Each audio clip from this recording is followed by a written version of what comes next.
दोस्तों, एक लड़की होती है, नाबालिग होती है। इस लड़की का दर्द जब आप सुनोगे ना, आप सिहर जाओगे। जो भी इस दर्द को सुना है वो कांप गया है। पूरी तरह से अफरा तफरी मच गई। छोटी सी बच्ची होती है। एक्चुअली एक शख्स की तलाश में पुलिस दर दर भटकती है, विदेश तक भटकती है, नेपाल भटकती है, हर जगह ढूंढती है, सऊदीया तक पता लगाती है कि इस बंदे की गिरफ्तारी कैसे हो। इसी दौरान क्या होता है, उस बंदे की गिरफ्तारी के लिए पुलिस जाती है दार्जिलिंग। दार्जिलिंग जाती है, वहाँ पे जा कर के पता करती है कि ये समीम नाम का, जैसा कि आप ये फ़ोटो देख रहे हो, पिक देख रहे हो, समीम नाम का बंदा है। काश मिल जाए कहीं पे। पता करती है, मकान मालिक से पता करती है तो पता चलता है कि समीम इसी कमरे में रहते हैं। 2 कमरों का वो घर होता है। उस कमरे में ताला 2-2 3-3 लटके होते हैं, छोटा ताला बड़ा ताला, कि कोई खोल ना सके, कोई अंदर जा ना सके। जब पुलिस परमिशन लेती है, ताला तोड़ती है, ताला तोड़ के देखती है, खोलती, अंदर जाती है तो मतलब बदबू का पूरा भंडार भरा हुआ था। इधर उधर देखती है, वहाँ पे कोने में एक चिपकी हुई कंकाल तंत्र लड़की पड़ी थी और बिल्कुल बेहोश।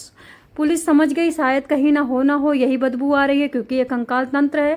लेकिन जब पुलिस उसके पास जाती है तो हैरान हो जाती है कि बगल में टॉयलेट पड़ा है, बगल में मल पड़ा है, बगल में उल्टी पड़ी है, बगल में बहुत सारे इंजेक्शन पड़े हैं, बगल में बहुत सारी दवाइयाँ पड़ी हैं, बहुत सारी जोशवर्धक दवाइयाँ पड़ी हैं, बहुत सारी गर्भ निरोधक दवाइयाँ पड़ी हैं, बहुत सारे वहाँ पे पौआ के और दारू के बोतल पड़े हैं। उस लड़की को जब पुलिस तुरंत वहां से भागती है, उस बदबू में 1 सेकंड टिक पाना मुश्किल था। मास्क निकालती है, ग्लव्स निकालती है, पूरी तैयारी से जब अंदर घुसती है तब लड़की उसको, पुलिस को देख करके चीखने लगती है, कांपने लगती है और जैसे लगता है झटका, मतलब उसे दौरे पड़ने रहे थे, जैसे किसी को दौरे पड़ते हैं, डर के मारे झटके आने लगते हैं। पुलिस उसको उठाती है, किसी तरह से मुंह बंद करके उस लड़की को, इतनी बदबू वो लड़की कर रही थी, बाहर लाती है। बाहर ला करके उसे समझाती है, उसके ऊपर मुंह का पानी का छिट्टा मारा जाता है और उससे सारी बात पुलिस पूछती है। उसको ला करके गाड़ी में थाने में बिठाया जाता है। उस लड़की को चाय पानी नाश्ता दिया जाता है। उस लड़की को, वो लड़की कुछ भी बताने की हालत में नहीं थी। तब उस लड़की को ले जा करके हॉस्पिटल ले जाते हैं। हॉस्पिटल में सारे चेकिंग होती है तो डॉक्टर साफ कह देता है इस लड़की की मेंटल कंडीशन रफ है, इसका दिमाग काम नहीं कर रहा है। ये बोल भी नहीं पा रही थी क्योंकि उसे कभी बोलने नहीं दिया गया था। वो सांस भी सही से नहीं ले पा रही थी, सांस लेने में भी डर रही थी, वो आंख खोलने में डर रही थी। इतना तड़पाया गया था नाबालिग सिमरन को। रहने वाली सिमरन मोतिहारी के हैं, रहने वाली सिमरन बिहार की हैं और ये जो बंदा है मोतिहारी का है। बताना चाहूँगी दोस्तों, उसके बाद जब वो सिमरन अपना मुंह खोलती है, इतना दर्द भरी कहानी सामने आती है। सिमरन एक एक करके सारी बात बताना शुरू करती है। सिमरन बताती है कि जहाँ मैं बंद हूँ, मैं 3 साल से बंद हूँ, मैंने 3 साल तक नहीं देखा कि उजाला कैसा होता है। 3 साल से मैंने यहीं पे पॉलीथीन में मल किया है, यानी पोटी किया है, यहीं पे बाथरूम किया है और उसके बाद मैंने उसको कूड़े में डाला है, वो फेंका गया है दूसरों के द्वारा।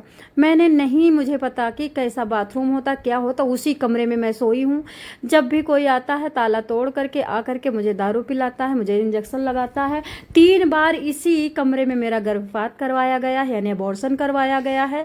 3 बार उसी कमरे में। मैं कभी कहीं बाहर नहीं गई। यहीं बड़े बड़े डॉक्टर आए हैं, यहीं मेरे ग्लूकोज चढ़ा है, यहीं मेरे इंजेक्शन लगा है। मुझे नहीं पता। आगे चल के सिमरन बताती है कि जिसने मुझे यहाँ ला करके कैद किया है उसका नाम समीम अख्तर है। समीम रहने वाला मोतिहारी का है और समीम एक पत्रकार है, समीर एक जर्नलिस्ट है और समीम मेरे पापा को ख़त्म कर दिया है, मेरे भाई को ट्रेन के नीचे फेंक दिया है, मेरी मम्मी को जला दिया है। पूरा परिवार समीम मेरा खा चुका है। समीम मुझे भी धीरे धीरे खा रहा है। अब मेरा ये हाल हो गया है, मैं कंकाल तंत्र बन चुकी, मैं किसी दिन भी मरने वाली थी। कितने लोग मेरे ऊपर आकर के मेरा मतलब गलत काम किए हैं, मेरे साथ कुकर्म किए हैं। कितने लोगों के साथ मैं बिकी हूँ, कितने लोगों से इसने पैसा लिया है, कितने लोगों का मेरे को अबॉर्शन करवाएगा, मुझे कुछ नहीं पता। बस 4 नाम कभी कभी होश रहता था या फिर कभी तेज से बोलने में। मेरे ये लोग ये इतना करते थे कि नाम किसी का आपस में नहीं लेते थे कि मुझे नाम पता चल जाए। वो 2-3 नाम बताती है जिसमें राजू, मुन्ना, 3-4 नाम और बताती है। अब पुलिस के पास बहुत बड़ी मतलब गुत्थी मिल गई थी कि ये जो पत्रकार है, ये पत्रकार है, ये रहने वाला मोतिहारी का है, इसने इसके मम्मी पापा को सबको ख़त्म कर दिया है।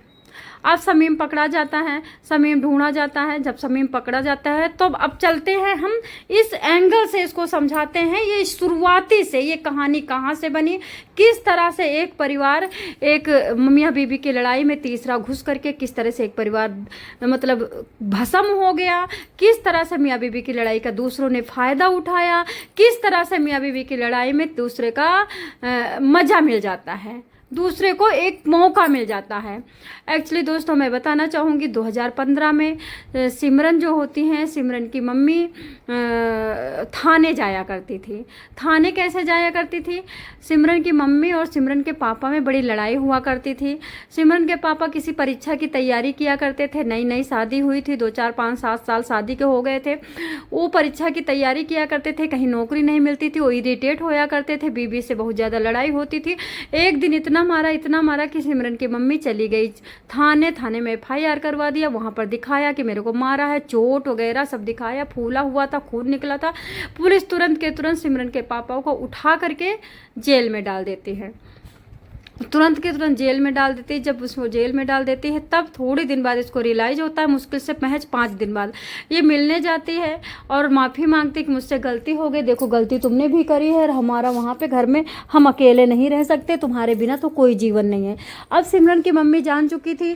सिमरन की मम्मी का नाम खुशबू था वैसे तो, और वैसे सिमरन की मम्मी का कोई कोमल ओमल ऐसे नाम 2 नाम थे। सिमरन खुशबू कहती है कि मुझे माफ़ कर दो, मैंने तुम्हें यहाँ करवाया, और वो फिर सुलह करके 6 महीने बाद मतलब वो आ जाते हैं। जब इनको रियलाइज होता है कि देखो मैंने गलती किया है तो वो 6 महीने बाद आ जाते हैं। जब सिमरन के पापा आ जाते हैं घर पे तो दोस्तों क्या होता है, सिमरन के पापा तुरंत के तुरंत एक परीक्षा देते हैं। उस परीक्षा में इनके पास डिप्लोमा वगैरह था ही, इनको सरकारी नौकरी मिल जाती प्राइमरी स्कूल में टीचर। अब 2015 में प्राइमरी स्कूल में टीचर की जो भी तनख्वाह रही हो, इनके पास खेत पात भी बहुत रहते हैं और ये खेती भी अधिया बटाई पे देते हैं, खेती का भी काम करते हैं, खेती भी देखते हैं, पढ़ाते भी हैं। इस तरह से कभी घर में नहीं रहते थे। अच्छा, जब सिमरन की मम्मी जाया करती थी थाने में मिलने, तब वहाँ पे जब बैठी रहती थी बाहर पेड़ के नीचे या कहीं किसी से फ़ोन पे बात करना या कुछ भी मायूस होकर बैठना, तब वहीं पे एक पत्रकार था। पत्रकार जब पहली बार खुशबू को देखा कि ये क्या करने आई तो पता किया तो पता चला कि इसका पति अंदर बंद है, इसका पति बहुत मारता है, पीटता है और इससे पटती नहीं, इनकी लड़ाई होती है और इस वजह से अंदर बंद है। लेकिन पत्नी यहाँ पे आती है। अब इसने जब खुशबू को देखा तो इसका दिल उस पे आ गया। इसने सोचा, सब बैकग्राउंड पता किया, खुशबू के आगे पीछे लग गया, भाभी जी भाभी जी भाभी जी। और इसने सपना देख लिया था कि मैं किसी तरह से खुशबू को पटाऊंगा और खुशबू को अपनी बीवी बनाऊंगा, क्योंकि वो खुशबू के मतलब जो पति थे उनके बारे में सारा बैकग्राउंड सारा कुछ जान चुका था। उनके बहुत सारी खेती थी, उनके बहुत सारे बाग थे, उनके पास बहुत सारे कुछ ऐसे एसेट्स थे जो कि वो अमीर आदमी चाहते तो बन सकते थे थोड़ा सा पैसा खर्च करके। लेकिन खेती पाती वाले लोग थे, अपनी तैयारियों में, अपने परीक्षाओं में वो इतने मगन रहते थे कि उनको टाइम ही नहीं मिला कि अपने घर को थोड़ा सा मैं हाईलाइट करूं। अब समीम अख्तर क्या करता है, अभी इनको प्राइमरी में नौकरी मिल जाती है और अब ये सोचता है कि मैं किस तरह से अपने राजीव नाम था खुशबू का जो पति था, जो प्राइमरी स्कूल में जिनको जॉब मिल गई थी, उनका राजीव नाम था। राजीव से दोस्ती बनाता है, दोस्ती बना करके अपना कैमरा माइक लेकर के, बैग लेकर के, एक लड़का लेकर के राजीव से मिलने आता है और कहता है एक्चुअली मैं अभी थोड़ा सा लोकल रिपोर्टिंग के चक्कर में हूँ। लोकल रिपोर्टिंग जैसे कि मैं घर में देखना चाहती हूँ कि कौन सा बच्चा टैलेंटेड है, कौन से बच्चा पढ़ने में तेज है, कौन सा बच्चा मंद है। और मैंने गाँव में जब पता किया तो सुना कि तुम्हारी बेटी तो बहुत पढ़ने में तेज है, मैंने ये भी सुना कि तुम्हारा बेटा भी बहुत पढ़ने में तेज है। तो मैं तुरंत आ गया, फिर देखा तुम तो हमारे दोस्त निकले, तुम्हारी मुलाकात होती थी, भाभी की भी मुलाकात होती थी। तो इस तरह से भगवान की मर्जी थी कि आपका बेटा इतना तेज निकले, तुम्हारी मुलाकात हो। भगवान ही चाहता कि हम दोनों मिल करके रहें, हम दोनों आपस में प्रेम करें, दोस्ती देखो भगवान ही करवा दिया। सारी चीज़ें ये साजिश से इस तरह से ढोंग फैलाता है, ड्रामा फैलाता है कि राजीव समझ नहीं पाता है। इस तरह से राजू जैसे ही जाता है वैसे ही अब धीरे धीरे आने लगा था। आते आते फ़ोन पहले लेता है खुशबू का, फ़ोन में देखता है, थोड़ा सा फ़ोटो अपने में ले लेता है और फ़ोटो का स्टेटस लगाता है और उसके बाद फ़ोटो पे दिल या आई लव यू बना के भेजता है। इस तरह से धीरे धीरे खुशबू को अपनी तरफ कर लेता है और खुशबू से कहता है कि तुम्हारा पति जब पहले ही तुमको जेल और थाने के चक्कर कटवा चुका और प्राइमरी स्कूल में टीचर के गधे जैसी नौकरी होती, जाओ आओ जाओ आओ, कोई इंटरेस्ट तुम्हारे जीवन में नहीं है। और मैं तो कहता हूँ कि तुम हमारे जैसे आदमी की, स्मार्ट आदमी की पत्नी बननी चाहिए, पढ़े लिखे और नए जमाने के आदमी की पत्नी बननी चाहिए। तुम फंस गई हो भाभी। ऐसा एक दिन देखा क्या हुआ, उसके दोनों एकदम एक पास में बैठे हैं, एक ही मोबाइल में मुंह छुपाए हुए और मोबाइल में ये लोग गंदा कुछ देख रहे थे। जैसे ही राजू अंदर आता है बड़े तेज से डांटता है अपनी बीवी को, फिर कूटता है और कहता है ये बंदा घर में नहीं आना चाहिए। मैं बार बार कहती हूँ जब आपकी बीवी करेक्टरलेस है तो करेक्टरलेस ही रहेगी, मारने से और ज़्यादा करेक्टरलेस हो जाएगी, बट आप उसे सुधार नहीं सकते हो। सेम इसी तरह से अब ये कुढ़ जाती है, इस तरह से और चिपक जाती है, समीम के नज़दीक आ जाती है क्योंकि पति एक तो बाहर रहता, फिर खेतों में चला जाता, घर में रहता नहीं उतना ज़्यादा, कहीं घुमाना नहीं, फिराना नहीं, शहर नहीं, नए कपड़े नहीं, कोई बर्थडे नहीं, कोई फड्डे नहीं। इस वजह से समीम थोड़े नए नए सब्जबाग दिखाता, नए एक्शन में रहता। समीम जब अपने अंडर में पूरी तरह से कर लेता है तो एक दिन जब बच्चे स्कूल चले जाते दोपहर में आकर के ये समीम अपने ही मतलब खुशबू के कमरे में घुस करके जबरदस्ती करता है। जब जबरदस्ती करता है तो खुशबू आनाकानी करती तो मर्द ही होता है, खुशबू का भी दिल आ जाता है और खुशबू क्या करती हैं, उसके साथ हम बिस्तर हो जाती हैं। दोस्तों ये सारा वाकया राजू देख लेता है। राजू पकड़ के खींच करके इसके कपड़े फाड़ता है, पड़ोसियों के सामने चिल्लाता है, चीखता है। पड़ोसी मिल करके इस समीम अख्तर को कूट देते हैं। अब मोहम्मद समीम को कूट दिया गया था, अब ये नाक की तरह फनफना गया था, बदला लेने के तरह आतुर था। ये दूसरी तरह से अब चाल फेंकता है, अब बच्ची को अलग से फुसलाता है, बेटे को अलग से गिफ्ट देता है। अब सारा परिवार इसके समीम के गिरफ्त में था और समीम के पक्ष में था और राजू के विपक्ष में था। धीरे धीरे क्या होता है, एक दिन ये कहता है अपने खुशबू से, अपनी महबूबा से कि एक काम करो, तुमको चुप रहना है, इस घटिया आदमी को हम तुम्हारी ज़िंदगी से निकाल देते हैं। वो आनाकानी करती नहीं मानती है, लेकिन ये एक देखा ना दो, इसने तुरंत के तुरंत एक दिन खेतों में वो काम कर रहा था, वहीं पे इस कदर उसकी मतलब मारा कि जैसे कोई जाने कि जानवरों ने, ये तो होते ही काट मार करने वाले, मार के फेंक देते हैं, फेंक दिया जाता है और उसकी गुमशुदगी की रिपोर्ट लिखाई जाती है। 10 दिन बाद लाश मिलती है, सड़ गल करके लाश उधर चल गई थी, गाँव की बात थी और रिपोर्ट लिखा दिया जाता है। लेकिन पूछताछ होती है तो कोई सब कहते हैं कि हमें नहीं पता, हमें हमारी किसी से दुश्मनी नहीं है, ये वो फलाना ठिकाना। तो मोहल्ला क्यों बताएगा जब बीबी को पड़ी नहीं है कि पति का कातिल पकड़ा जाए, पति को न्याय मिले, पति को इंसाफ मिले, पति भी सुकून से जहां भी रहे रहे। लेकिन वो कहती नहीं, हमारा कोई दुश्मन नहीं है। पड़ोसी से पूछते हैं, जब पड़ोसी ने पूछा कि क्या बीबी ने कोई दुश्मन बताया तो ये कहते हैं पुलिस वाले कि नहीं, बीबी तो कहीं कोई दुश्मन। तो पड़ोसियों को क्या गर्ज पड़ी है भाई, ऐसे मार काट वाले बंदे का नाम पड़ोसी क्यों लेंगे। इस तरह से राजू प्राइमरी के टीचर की मृत्यु हो जाती है और बीबी को सब पता रहता है, कानों कान खबर रहती है, लेकिन बीबी सनकती नहीं है।